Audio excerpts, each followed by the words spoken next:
Media Survey nga ginkandak sang Hunyo 7, Tubtub 13, a 3-peat victory. AKSYON Radio Iloilo is still the undisputed dominant radio station in both AM and FM bands in Iloilo with an overall listenership of 28.50%, followed by Bombo Radio at 27.23% and RMN at 22.19%. In all AM stations, AKSYON Radio Iloilo is also a dominant winner with 35.18% rating.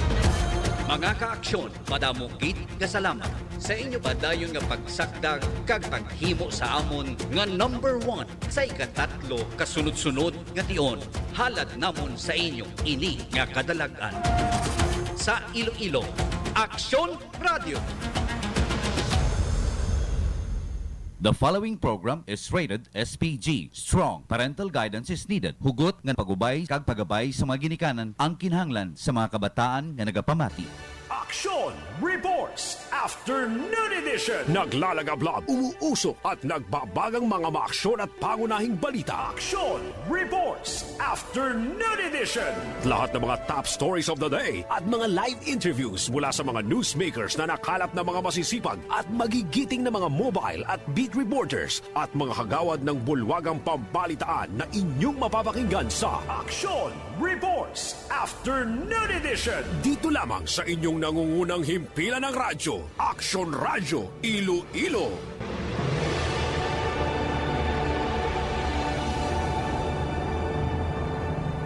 Oras sa Pilipinas, oras sa AKSYON Radio, las 5:08 sapon. Number 1 na naman! Number 1 na naman!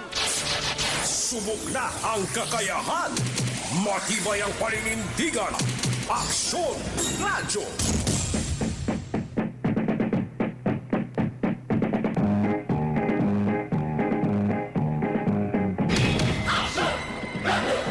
Paalanon nga hapon, syudad kag probinsya sang Iloilo, mayong hapon Western Visayas kag kutob sa Malabutan, sang pang-Sabado nga edisyon sang aton palatuntunan, AKSYON Reports Afternoon Edition.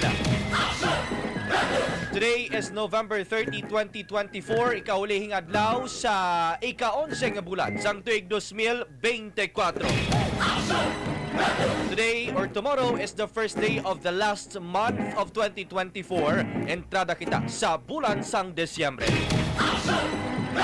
Antes naton kadtuan ang pila ka mga natipon naton nga mga balita sa aton nga pagpangalagad subong hapon. Check naton na nay nga aton nga patrol with action Paula Jane Ilambayo sa nagluntad nga sunog sa General Hughes City proper. Subok na ang kakayahan, matibay ang paninindigan, AKSYON Radio. Action Paula sa report, please proceed.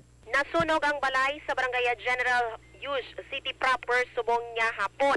Ginapanagyan ni Juanita Sispenya ang balay nga ginhimo na subong bodega. Suno kay Sispenya, wala na ginatinira ng balay pero ginagamit pa ang CR sang iya mga apo.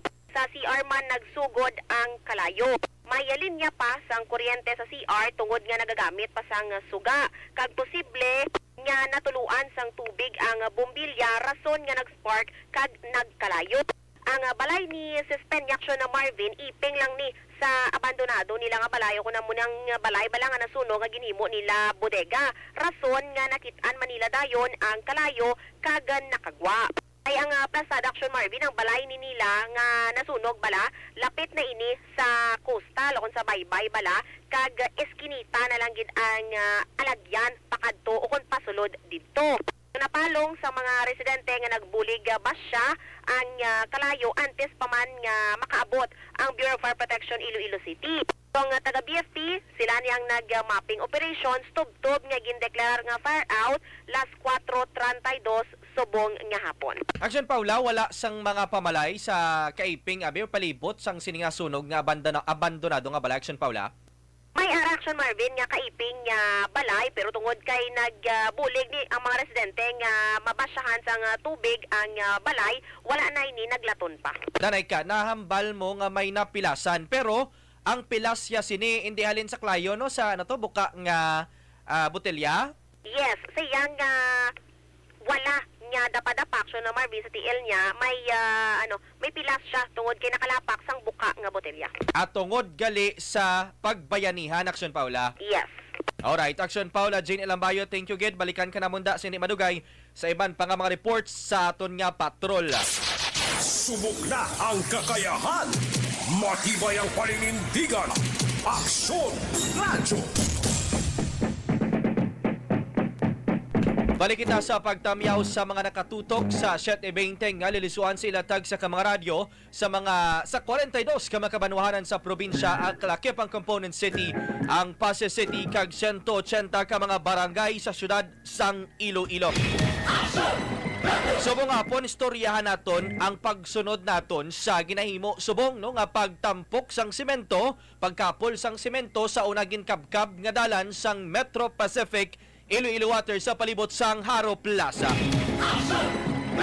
Ang una nila ginbuyan nga timeline sa kung saan oni kontani supposedly masimento agod nga malabayan 100% nga wala sang ginakabalakan nga luhob-luhob, wala ka sang ginakabalakan blang nga posible mahulog ang guma sang salakyan naton dira sa ginkabkab nga dalan sa Haro Plaza was supposedly November 24. However, ang Nobyembre 24 nga promisa sang MPAW that in a way promised sang ginhire nila nga private contractor wala gali sang miura. Pagkatapos adto nagpangako, nagbuya naman sang hinambalan nga by this week tapuson ang pagsemento sa ginkabkab nga dalan. Check nato later on redaction Paula Jane Elambayo sa aton nga patrol kung nasementohan na ginman ang palibot sang Haro Plaza kutobya sa ginkabkab nga dalan agod nga himuan sang pipelaying works sang Metro Pacific Iloilo Water. Istoryahan tapagid sa aton nga pagpangalagad ang Liga ng mga Barangay sa Iloilo City nagpagwa na sang ilang stand may kaangtanan sa panawagan sang AKSYO under the Public Order and Safety Management Office nga pang-amat-amato nila kakas ang mga posters, well, originally mga posters ang tarpaulin sang mga politiko nga natapik sa mga puno sang kahoy kag sang poste palibot sa syudad. Most importantly, inang sakop la sang national roads, sang highways, pero it is a promise nga pagkatapos limpyo sang mga mayor nga dalanon sa syudad, pangsudlo na nila ang mga kabaranggayan. Kag wala siyempre sang pinilian. Magambal kita nga mga barangay sa syudad, pangsudlon sang AKSYO, pangsudlon sang posmo, nagakahulugan man ini nga pati tanan nga mga nagakatapik sa barangay hall, nga itsura sang mga politiko pangkakson. But then again, it seems that we received a different stance from the Liga ng mga Barangay Iloilo City kay pangkakson lang ko ng mga tarpulin ang mga poster sang politiko kon may mando halin sa Iloilo City Comelec. This is in light of the very mandate, not in itself a challenge, but a mandate for incumbent government and barangay officials nga sa palaaboton nga eleksyon and whatever election there is, dapat we should remain apolitical and neutral sa suportahan naton nga mga politiko. Kaysa pagkamatuod, ang mga makit-an naton nga posters nga tarpulin sang politiko sa mga barangay, sang kagrupo lang man ang makit-an naton. And hindi manigar that it is the faces of the people or of the politicians nga nagapadalagan nga kaalyado sang administrasyon. May ara man siguro barangay, no, barangay hall nga makita naton itsura sang nagapadalagan in opposition pero ilisipon. Kaysa pagkamatuod, libuton man naton kag sa hindi ang mga barangay hall sa syudad, abots na naton kung kanday sino nga mga tsura ang nagabarakang dira. Istoryahan ta na ang panugdaon sang Liga ng mga Barangay Iloilo City nga mahulat lang sila kung may mando o kung may sugo o kung may sulat halin sa Commission on Elections Iloilo City nga nagambal nga ti pangkakso naton ang mga tsura sang politiko ngayon.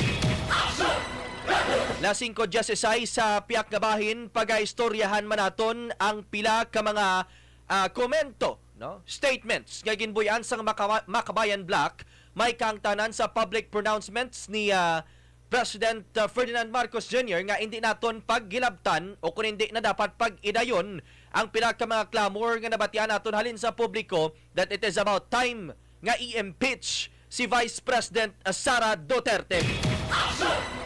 Ini may kangtanan sa pila ka mga aligasyon sang korupsyon sa on her capacity as the Vice President / Secretary of the DepEd or Department of Education from mid of 2022 to mid of 2024.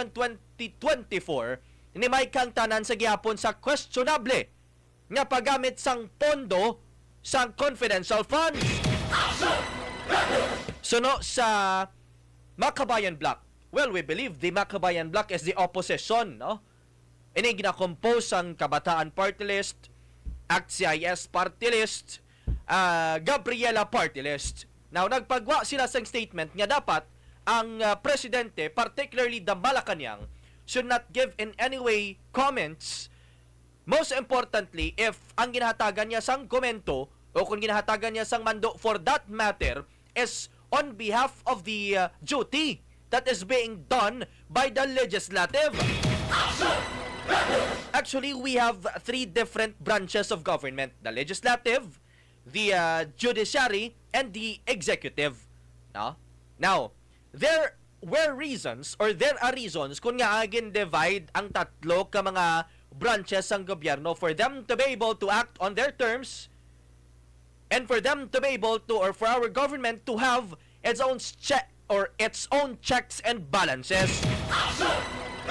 So, ang punto sang Makabayan Black nga kuntani dapat hindi pagintrahan sang executive that is represented by the president ang mga lihok, ang mga investigasyon nga ginahimo sang lehislatura amo ng kongreso, no? Sa mga questionable abi nga pagasto sang vice presidente sa iyang confidential funds up to the assassination plots nga ginbuy-an sang vice presidente versus the president himself, sa sini First Lady Liza Araneta Marcos kag pakaisa niya nga si House Speaker Martin Romualdez. Because ang luyag sang presidente nga mangin malinong lang ang aton nga susyudad, and in that matter mangin malinong ang aton nga gobyerno. But it seems that the Makabayan Black oppose these public pronouncements by President Rodrigo Ferdinand Marcos Jr. versus the impeachment proceedings for Vice President Sara Duterte. Storyahan na sa hindi madugay. Samtang sa biyak nga bahin update sa rape case sa Santa Barbara involving a 15-year-old high school student nga complainant kundi ang ginareklamo nga naghimulos sa iya ang 16 anyos, 17 anyos kag 21 anyos nga lalaki. Sa latest from the Municipal Social Welfare and Development Office of Santa Barbara and Santa Barbara Municipal Police, temporaryo nga ginpapauli sa ilatag sa kabalay, ginpapauli sa ilang mga ginikanan ang duha ka menor de edad. To what reason and to what purpose? Hibaloon nato na sa hindi madugay, pero ang 21 anyos since samtong nang iya nga pangidaron nagapabilin nga preso sa Santa Barbara Municipal Police Station. Karon kuhaon tanang detalye sang kaundansang balita with Aksyon Paula Jane Ilambayo.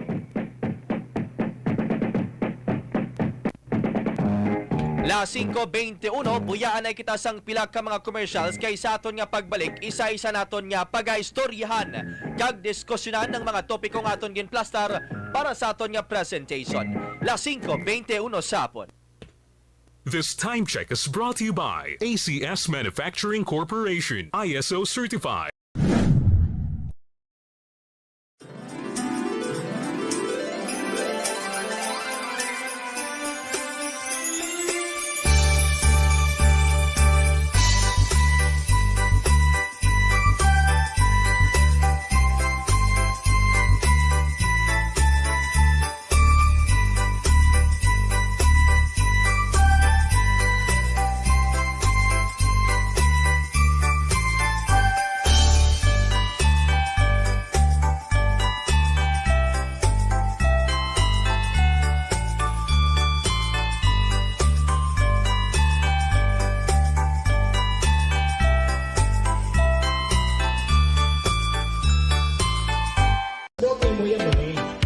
Number 1 na naman sa Iloilo.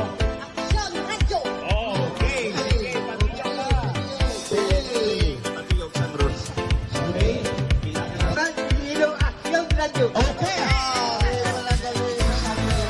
Patiyok. Patiyok. Oo, may patiyok. Patiyok. Ayos, patiyok pa dito mga patiyok. Number 1 na naman sa Iloilo. Aksyon Radio. Ano na naman? Iloilo Aksyon Radio. Sila? So, kaya lang kulang ka. Sila na pula.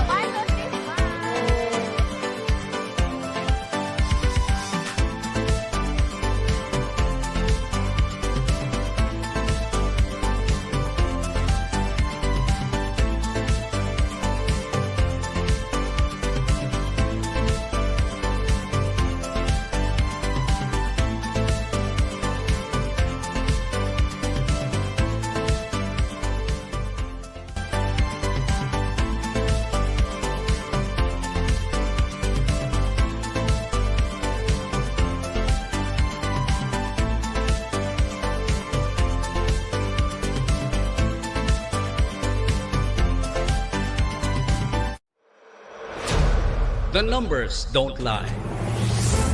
Number 1 na naman ang Aksyon Radyo Iloilo sa latest Kantar Media Survey nga ginkandak sang Hunyo 7, Tubtub 13, a 3-peat victory.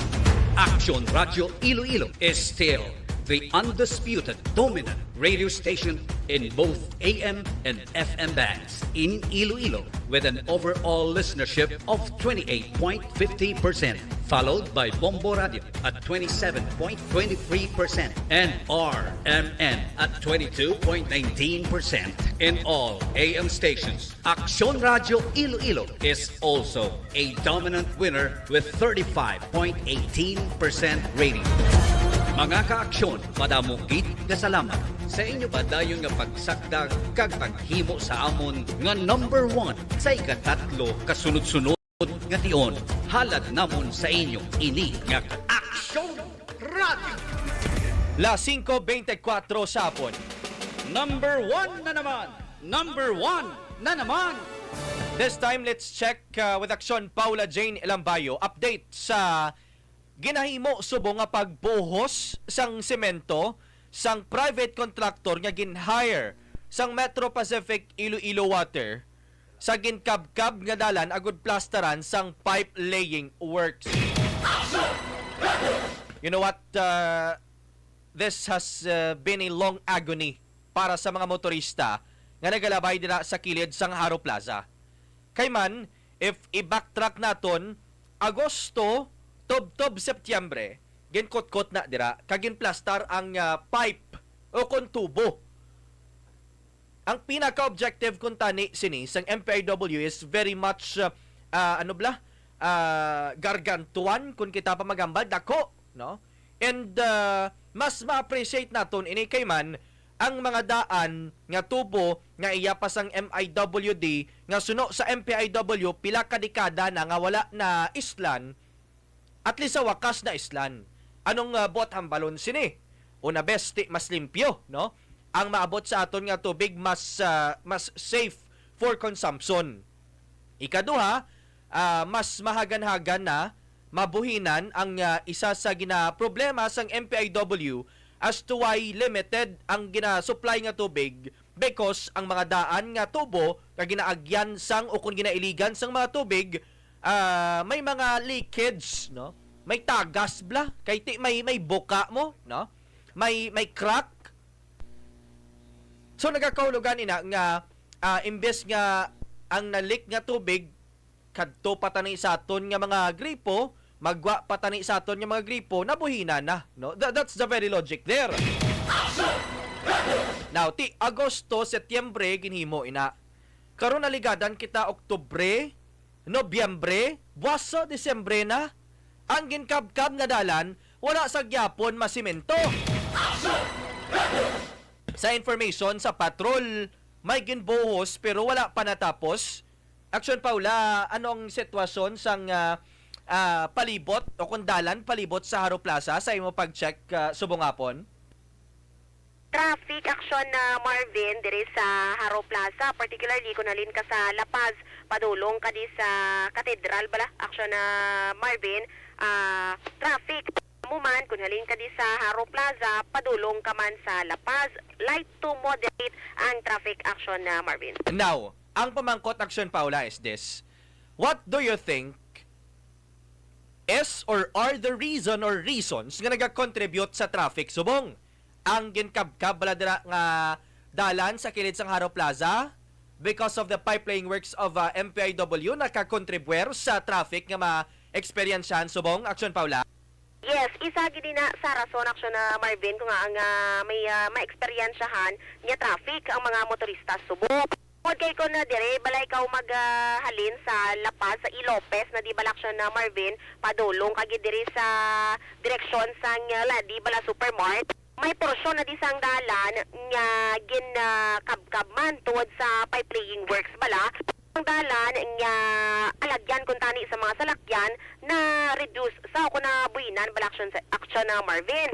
Amo man, kung alin ka diriya sa may komisyon civil, diretso ka di sa palibot sang Haro Plaza action na Marvin, may porsyon man na di sang dalan nga ginakabkab ang taga MPIW. Tub-tub subong, wala pa matapos mabuhusan sang semento. Kindly describe to us action Paula, be, kay ti ikaw ang nakakita bala based sa mga ginpadala mo nga pictures ang mga ginkabkab may semento na gid man. Just to be fair ha sa aton mga listeners nga wala bala naka-standby sa aton nga Facebook Live, may ginbuhos na sa ginkabkab nga dalan. But then again, paano kita nakahambal action Paula nga hindi patapos? Tungod hindi pa siya bala tapan action na Marvin. Ang porsyon nga ginakabkab amo pa lang na ang ginbuhusan sang semento. Pero ang pag-final nagid bala nga buhos nga para magbalik na siya sa dati bala nga dalan amo pa ina ang wala pa natapos. Kag may mga signages man diri kag yellow line nga ginabutang bala kay para nga pa matuod man nga wala pa natapos ang ilang pagbuhos. Kung ako ang mag-assess action Paula based sa mga picture nga gina-flash naton subong sa aton nga live, ginbuhusan pero wala pa naga-level sa mismo nga dalan. Yes. Nga action Paula, what do you think if you were to assess ano sa pamatyagan mo ang wala pa natapos o kung wala pa nahimo? Ang pagbuhos gid action na Marvin pagbalik balaliwat sa dati sa dalan na di sa may Haro Plaza action na Marvin. O kung sa aton pa action Paula, kuabi no kung mag-assess, again to be fair nabuhusan na, no? But then again, wala naga-level sa mismo nga dalan. Isn't it tawag sini finishing action Paula siguro nga aspeto? Oo, action na Marvin, amo gid na kay man dirigid kita sa dalan bala nga wala pa natapos action na Marvin, hindi pa gid siya level kag delikado pa gid siya sa mga motorista, sa mga kapin pa sa mga naga-bike bala kay makabulasot gid action na Marvin kay medyo mataas-taas siya ang antad sang dalan nga agyan naton subong kag sa ang ginkabkab naman niya. Kung ikaw abi mag-assess action Paula, dangaw mo be? Isa ka dangaw siya na Marvin. At idalom pagali kung mag-amo sini. Kung alimbawa action Paula butang ta wala ning mga traffic cones, ining mga yellow line, ining mga barikada, laban sa laban mahulog gid ang mga salakyan. Oo, mga tunga sa dangaw lang action na Marvin At bisan pa magtunga sa dangaw. Oo, pero delikado sa gyapon action na Marvin bisan tunga lang sa dangaw, abi tunga ko lang ha sa dalan kag sa ginkabkab bala nga wala pa ni natapos, delikado gid siya sa mga motorista kag pati man sa mga nag-alakat bala diri sa Haro Plaza. Bisan subong action Paula, sige gyapon ang traffic be.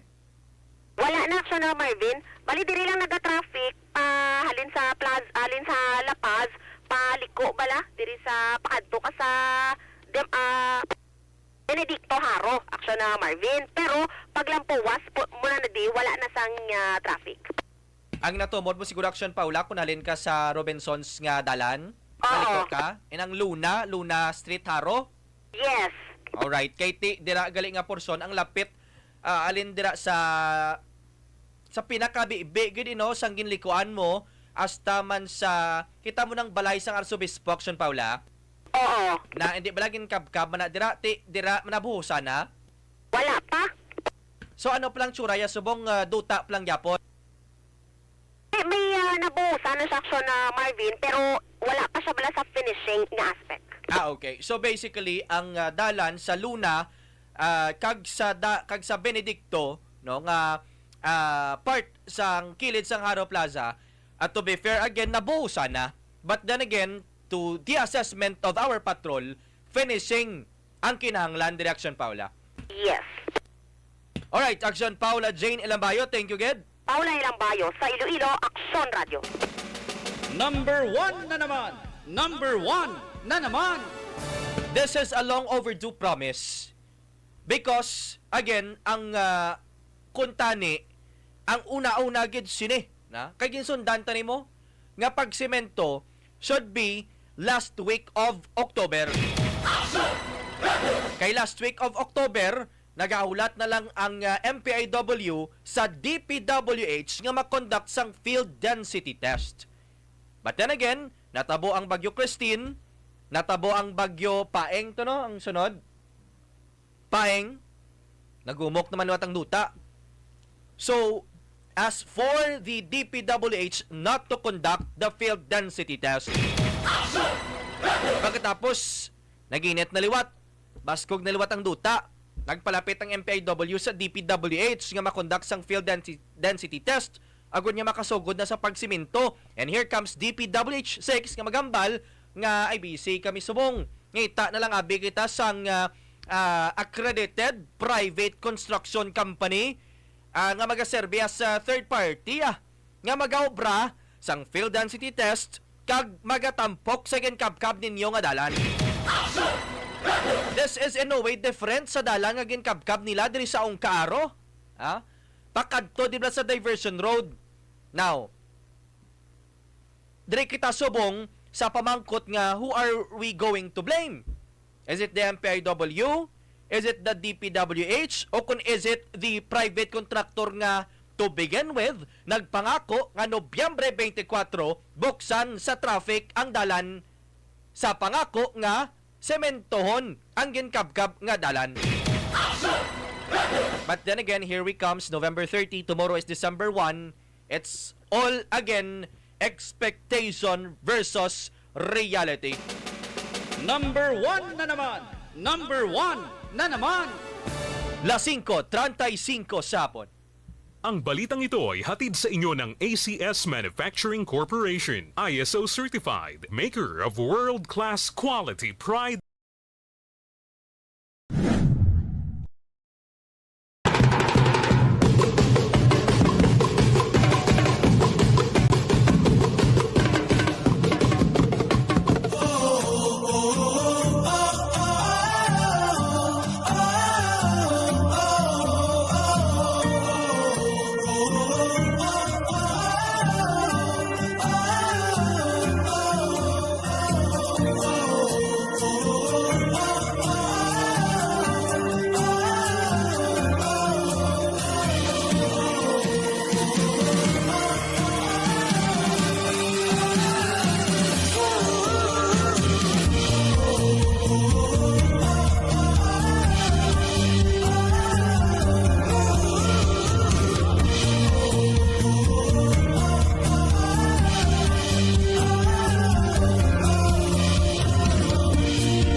May energy pa, no?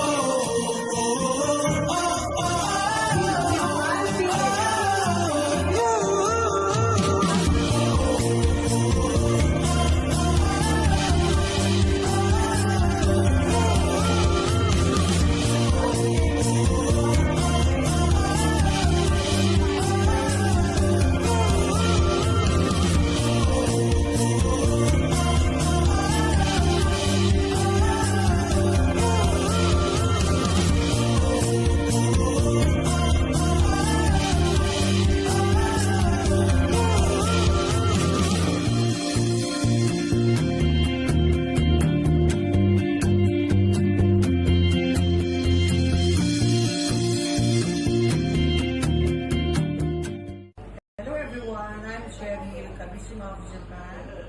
Congratulations Action Radio, nag-number 1 na naman sa Kantar Media Survey last June 7 to 13, 2024. Congratulations. This is Prince Celo, Chief Marketing Officer sang The Medical City Iloilo kag Board of Director sang Philippine Chamber of Commerce and Industry Incorporated Iloilo. To the men and women of AKSYON Radio Iloilo, congratulations sa inyong pag-number 1 sa Kantar Media Survey sang June 7 to June 13, 2024. Saligan ninyo ang amon padayon nga pagsuporta sa inyong mga programa sa AKSYON Radio kag inyong mga aktibidad. Sa Iloilo, AKSYON Radio. Ako si Joey Pacheco sa Abusive Radio Academy Iloilo. To the men and women of AKSYON Radio Iloilo, congratulations sa inyo. Pag-number 1 na naman sa Kantar Media Survey sa June 7 to 13, 2024. Pamatuod lang ini, nga kamo sa gihapon ang ginapamatian sa mga Ilonggo. Sa Iloilo, AKSYON Radio. Las 5:41 sa hapon. Number 1 na naman! Number 1 na naman! Storya nasyonal naman kita subong. Ang Makabayan Block, composed by the Kabataan Party List, AKSYS Party List, and Gabriela Party List. Well, masami natin mabatian sa balita that stands for the opposition, Representative Raul Manuel, Representative Arlene Brosas, and Representative Franz Castro. Nagpagwa sang ilang stand, may kang tanan sa nanginaktuasyon sang presidente, President Ferdinand Marcos Jr. nga nagkombenser o kung nagakombenser sa mga kongresista nga i-discourage sa pag-file sang complaint, most importantly, a move for impeachment versus the Vice President Sara Duterte.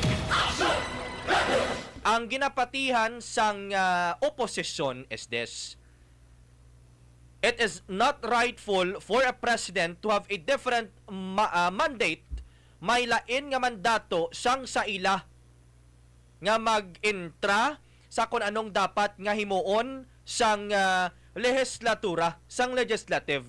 Most importantly, if the mandate of the legislative is to investigate ang mga ginahaboy nga mga issue sa opisina sang Vice Presidente and to her capacity as then the Secretary of the Department of Education, may kang tanan bla sa questionable, hindi masabat, hindi mapathag nga paggamit sang confidential funds amounting to 125 million pesos. And on top of that, ang assassination plot versus the President Marcos, the First Lady Liza Araneta Marcos, and the cousin of the President, House Speaker Martin Romualdez. Now we get the point of these two conflicting parties. Una diri kita kay President Marcos. Ginako sang presidente nga nag-text siya, nag-message siya sa pila ka mga kongresista, especially those who governs the investigation and aid of legislation, may kang tanan sa mga isyu nga ginahaboy nila versus Vice President Sara Duterte, nga if there is plan or any for listening to the public clamor sa pagpa-impeach sa Vice Presidente, hindi na pagdayunon. Now, where is the President coming from? Suno kay President Marcos, ang iyang luyag, ang iyang gusto nga ang kalinong brasang tanan, untatan ini, untatan ang pag-aboy sang mga isyu, untatan ang pag-ukay sang mga naglipas na nga isyu, untatan ang ginaplano, if there is or any, nga pagpa-impeach sa Vice Presidente. For the very sole reason nga mangin malinong peace of mind, peace to all kung sa aton pa. That on the other side of the conversation ginapamalabagan sang Makabayan Black. Because suno sa Makabayan Black ang pag-imbestigar sa mga malain nga nahimo sang Vice Presidente, be it today or in the past, on her capacity as the cabinet of the President, kahit sekretarya siya sang Department of Education, kag on her capacity as the Vice President of the Republic, papel ina, mandato ina sang mga kongresista, because to begin with, they are labeled to perform as the legislative branch of the government. Kag wala sang mandato nga naghambal nga intrahan sang ehekutibo, sang executive, sang presidente, ang papel nga ginagampanan sang legislative. Kung sa aton pa, sa sige-sige abi nga pag-investigar in aid of legislation kay Vice President Sara Duterte, kag magwa nga botang nato na hypothetically nga matuod abi nga ginagamit ya on her capacity as the Vice President and on her capacity as the DepEd Secretary, ang tanan nga maginahaboy nga issue sa iya sa assassination plot, pakadto sa questionable kag hindi mapatag nga paggamit sang confidential funds.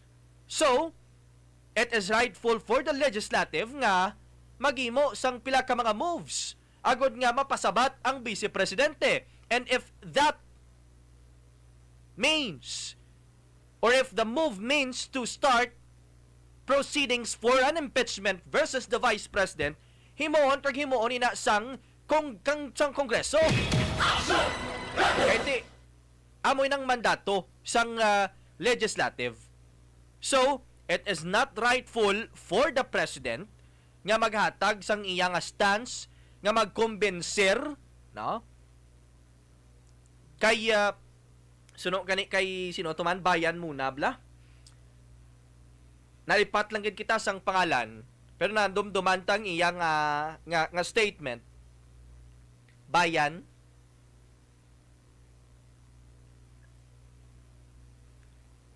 Basta hambal niya, if amuning mga pamaagi sang presidente nga pamalabagan ang ginahimo nga investigation and aid of legislation, and at the same time the public clamor to impeach the Vice President, daw kapareho lang na nga wala naton ginapasabat bala ang mga sala nga ginahimo sang natungdan, no?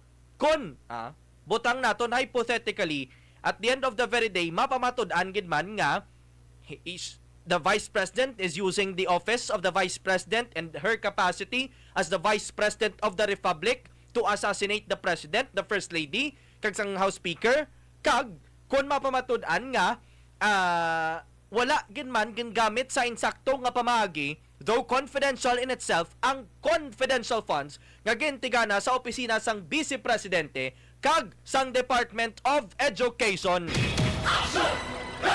Lantawon tagid be kundi dangat ang exchange of thoughts. I don't know if this is in any way exchange of thoughts or a silent debate sa tunga sang administrasyon kag sang iya nga oposisyon. Or tawon ta kung anong guan bla sang nagapadayon kay up until subong nagapadayon ang pag-investigate sang House Committee on Good Government and Public Accountability sa questionable nga paggamit sang confidential funds sang Vice Presidente kag sang on her capacity as the then Secretary of the Department of Education kag ang NBI naman on the other hand naga-investigar no sa grave threats. Ini may kang tanan sa gyapon sa ginpangboy-an nga mga tinaga sang Vice Presidente nga kon tumbahon siya sang administrasyon at ipatumbay man ang Vice Presidente ang First Lady kag pakaisa niya nga House Speaker si Martin Romualdez. Number 1 na naman! Number 1 na naman! Las 5:49 sapon. The numbers don't lie.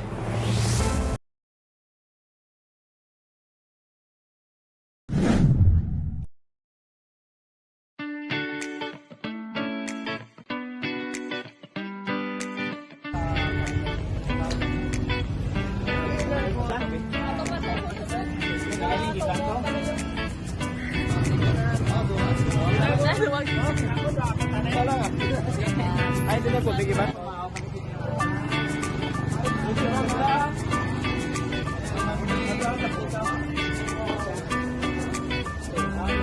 Ang doon ba?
Nadumduman mo pa bala?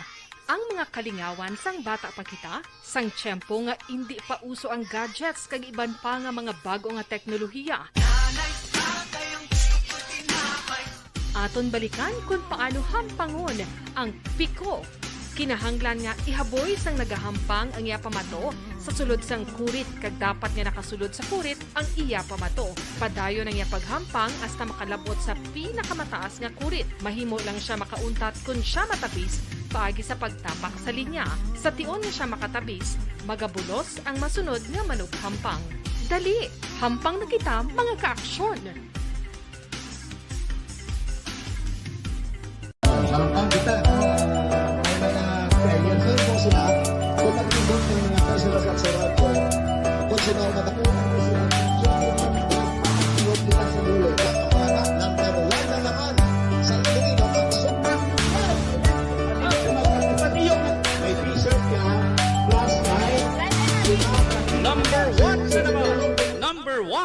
na naman! La 5:53, this time check taliwat patrol naton with Aksyon Paula Jane Elambayo. May rally subong sa tubangan sang LTFRB Region 6 Office. Aksyon Paula, parte sa ning rally? Mga bayan panay ni kag mga iban pa nga progresibo nga grupo aksyon na Marvin ang nag-rally diri sa tubang sang Land Transportation Office sa Barangay Quintin Salas, Haro. Ginakomemorar man nila aksyon na Marvin ang ika-161st niya birthday ni God Andres Bonifacio kag ang ilang ika-26th anniversary sang anak bayan aksyon na Marvin. May mga makitaan kita nga mga karatula, tarpaulin, streamer. Ano nakasulat na Aksyon Paula man? No to consolidation, yes to modernization. Manibela, Iloilo. Parte gyap. Bali, ang rally subong is in commemoration the 161st birth anniversary ni Gat Andres Bonifacio / panawagan gyapon sa gobyerno. At the same time, panawagan sang suportahalin sa publiko nga unta to ning public transport modernization program. Yes, kay kalabanan sa mga ginauyatan nila nga tarpaulin direksyon na Marvin, may nakabutang gid yan nga parte pala sa modernization program. Para dili na butang nga suspend PUVMP, suspend LPTRP. Para man nga enhanced local public transport route plan halit sa Pumuluyo. And this is not in any way new no? Alin pa man sang nagliligad nga mga tinuig, permi ni sila nagaprotesta. And so we respect, no? Kay tikin na matarong nila na mas nami lang subong kay tigin dunga nila bla sa pag commemorar syempre sang kadlawan sang isa naton kabaganihan nga we believe, I hope ninatagan man sang pagtamod kag pagkilala sang kalabanan sa aton. Production Paula, sa ilo kita diri sa update, may kang tanan sa 15 anyos nga dalagita nga nagreklamo ginimuslan sang tatlo ka mga lalaki duha diring minor de edad. What's the latest on this matter, Action Paula? Temporaryo nga ginapapauli sang Santa Barbara Municipal Social Welfare and the Development Office ang duha ka mga minor de edad nga ginreklamo naghimulos sa 15 anyos nga babae sa Santa Barbara sang Nobyembre 26. Base man sa order sang Provincial Prosecutor suno kay Police Major Seriaco Esquilarga ang hepe sang Santa Barbara Municipal Police Station nga ibalik sila sa ilang mga ginikanan ng duha ni ka minor de edad samtang ginabalay pa bala ang himuon nga intervention. Nalakip man sa order ang pag-monitor sang MSWDO sa mga minor samtang yara sa ilabalay. Ang matandaan nga Nobyembre 26, ginpasakang kaso nga rape, particular ang rape with carnal knowledge nga nag-violate sa Republic Act 8353 o Anti-Rape Law of 1997. Kaso nga nag-violate sa Child Abuse Law sa duha ka minor de edad kag sa 21 years old nga lalaki nga ginreklamo sang pagpanghimulot. Samtang detained o na preso ni sa Santa Barbara Police Station ang 21 anyos nga lalaki. Paula Elambayo sa Iloilo, Aksyon Radio. Subok na ang kakayahan. Matibay ang paninindigan. Aksyon Radio. Si 1194 nagpadla diri sang mensahe. Action Paula, kindly check no kung malabot naton. Good eve, Aksyon, kami diri sa Leon, wala kuryente. Anong nangyari? Oras sa Aksyon Radio, la 5:57 sa hapon.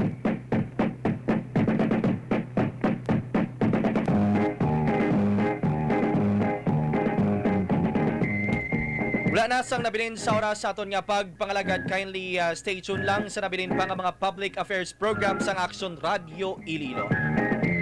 Next in line is Fighting Line with Aksyon Brian Valley. Partner naton sa transmitter Aksyon Wilman Balondon, kag diri sa technical backup Aksyon Ryan Kurt Sobosa.